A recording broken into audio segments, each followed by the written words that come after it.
All right, how's it going, guys? A couple of you expressed some confusion or some concern about what exactly I'm looking for these quick writes. And I just wanted to go over a couple of things that we went over before break, and then an example quick write that I put together based on something that a kid wrote last year that I kind of tweaked to make it fit for what I'm talking about. So the first thing I want to show you is on Schoology.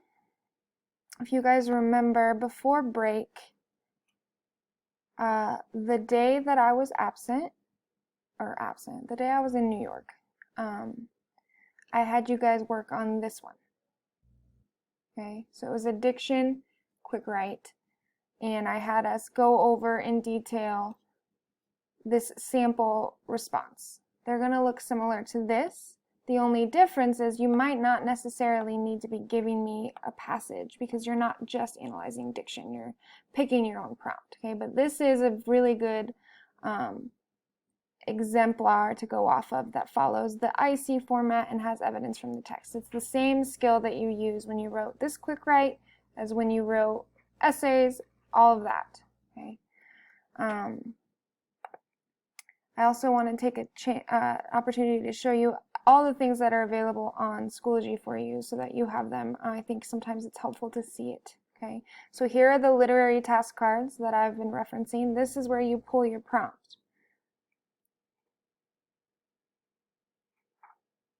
And it's a big PDF, so that's why it's taking so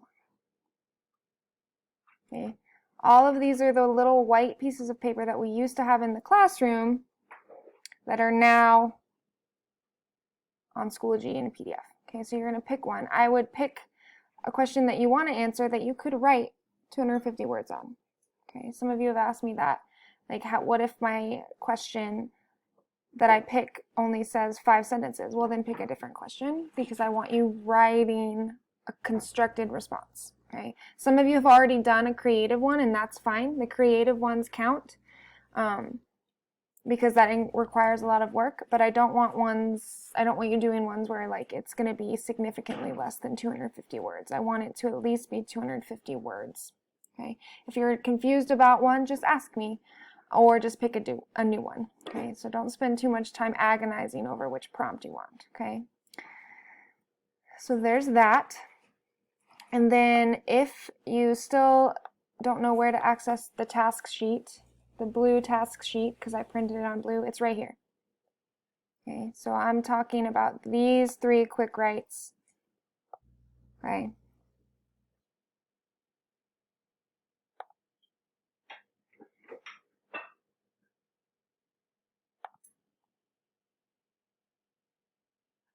I also want to walk you through the memo that I posted. That's okay.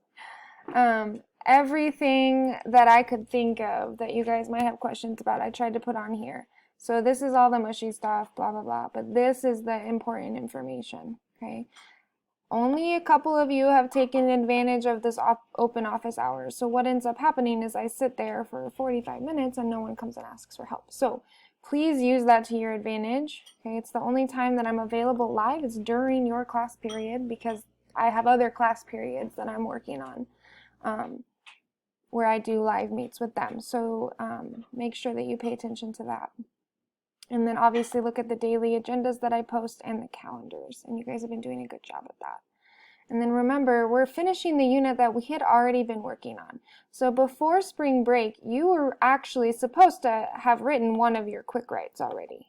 Okay, I encouraged you guys to either spend time in class on that Monday, Wednesday, Friday, writing your quick writes, working on your other workbook tasks, or reading your book. And some of you chose to do stuff and some of you didn't. So what we're doing this week is really just, I'm giving you an additional week to catch up on stuff that should have already been done, right? So like by this Thursday, hopefully one of your quick writes was done, which was actually something you had time to do the week before break. So hopefully that has been a respite for most of you, because some of you actually did already do that first quick write. And then these other due dates, they're not actually due dates. They are, like I said here, you don't need to turn it into me unless you want me to give you feedback. you're turning everything in all at once on the 13th, which I have posted right here, the due date for the workbook. And that's on the calendar as well, down here. Okay. Keep going back to this document when you get a little confused. I know there's a lot of information. That's why I put it all in one place, so that if you were getting confused by all your other classes, you're like, okay, at least let me just pull up this memo so I can at least refresh my memory on what's important for English too. Because I know you guys are getting bombarded with information from all of your teachers. Okay. There's also a video that goes through everything that is on the memo. If you'd rather listen to me talk about it, then read it. And I have it projected there. Okay. The Bildungsroman unit workbook submission is this right here. I know you guys see something different, but this is where you're going to submit your workbook on the 13th. Okay. And then now we're going to move on to the quick write here. Okay, so this person last year selected who or what is the character trying to become. She picked this one because it is very particular to a Bildungsroman. Okay, because these characters are growing. Ignore that. Getting text messages while I'm trying to teach. And then it's asking for an explanation of the process this character takes to do so. This is an analysis-based question. That's why we do these quick writes, because I want you engaging in the text and understanding the coming-of-age aspect of the novel. This one's particularly about Holden Caulfield. Okay, and so those of you who are reading Catcher in the Rye, this should actually be helpful for you. Do not just copy and paste this one, because that's not your own writing. Okay, so I'm going to show you that this is basically the ICEE formula, right? So inference, claim, context, evidence from the text, and explanation. Okay, in the inference claim, I'm going to highlight in yellow. The context from the text, I'm going to highlight in bright pink. The evidence, I'm going to highlight in green. And the explanation, blue. Okay, so by the end of it, we'll have this rainbow of color. Okay, the main character in Catcher in the Rye, Holden Caulfield, has grown significantly since the beginning of the novel. Holden is trying to become an independent, individual person that has confidence, but he is terribly lonely and depressed. Okay, that is the inference claim. I have the character's name. That's important. I have a claim being made that he's grown significantly and that he's trying to become an independent individual person that has confidence, but he's terribly lonely and depressed. That is an analytical claim about Holden Caulfield. It is not a no shit Sherlock statement. It is clear, concise, and specific. Okay.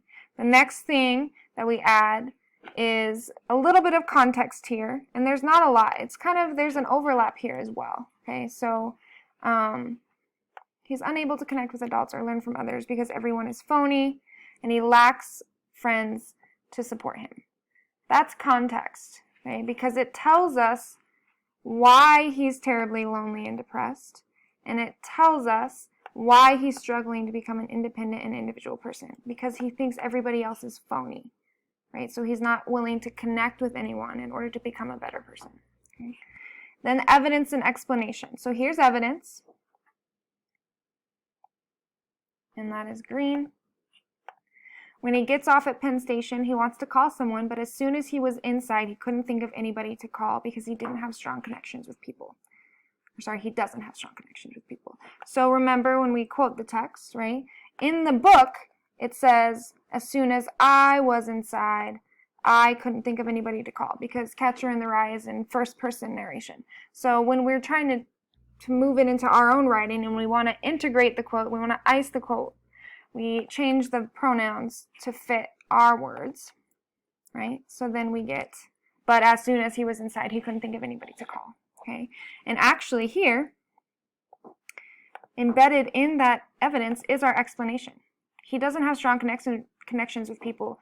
That's why he couldn't think of anybody to call, and that's why he's lonely and depressed. Hopefully you're seeing how all those connect. Okay. Later, he even states he was feeling so damn depressed and lonesome. Okay. That's a very explicit statement from the text that supports that he is lonely and depressed. It literally says that he's lonesome and depressed. Okay. And then we have our explanation. Right here. Holden obviously wants to find connection with people, especially after the death of his brother.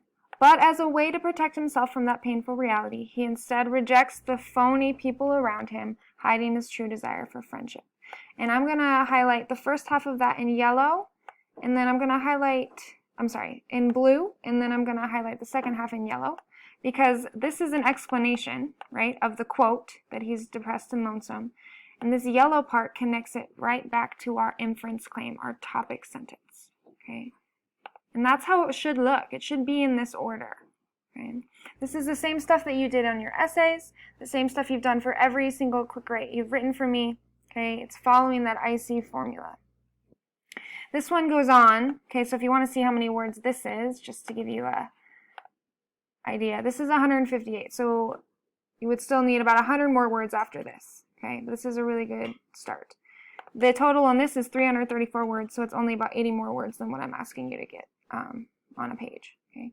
The next part of her analysis is answering the second part of the prompt. Explain the process they're taking to do so. So the first paragraph sets up the issue. Okay, this is who Holden is, this is what he's trying to be, and this is what's holding him back.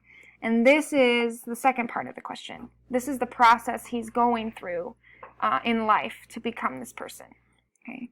In order to become the person Holden wants to be, he has to overcome his trauma and past. He has to open up to others and begin to connect with adults and other people. That is our inference claim. Okay, that's the topic sentence that guides everything. But his mental health is holding him back. That is actually part of the claim as well. Okay.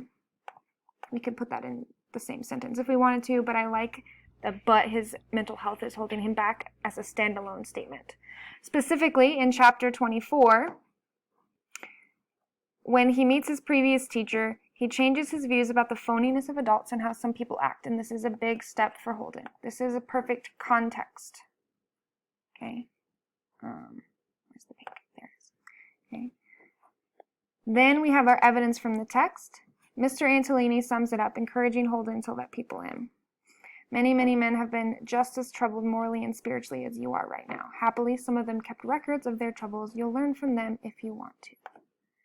That is evidence from the text. And then this is actually both evidence and explanation all in one. Okay. And then we could also say that this part is also circling back to... Sorry, that's my dogs. Circling back to the overarching claim, the overall inference claim here. Okay, so what we end up having is Mr. Antolini sums it up, encouraging Holden to let people in. Many, many men have been just as troubled morally and spiritually as you are right now. Happily, some of them kept records of their troubles, and you'll learn from them if you want to. You could even add something here. This teaches Holden that education is more worth it than he thought. Because if you think about earlier in the text, Holden trash talks his school and says that all of his teachers are phonies and all of his teachers are worthless, etc., etc. It's more worth it than he thought because it can help you grow into a better person. And actually, we don't want to use second person, so we change that to him. And then and this would actually count as explanation, right? Because it's commenting on the quote, so we turn it to blue. And hopefully Holden will one day have something to offer. Someone will learn something from you. It's a beautiful reciprocal arrangement. Okay. So at the end of it all, we circle back to our claim. He'll have to drop his negative view of others and allow that reciprocal relationship to exist. And by reciprocal relationship, this person, the student, is talking about becoming an independent individual person who has connections with others, okay? And that is what a quick write will look like. Okay, I will post this on Schoology for you, but hopefully this makes sense. I'm only allowed to do 15-minute videos for this free version of the screencasting software, so this is me saying goodbye. Miss y'all. Good luck.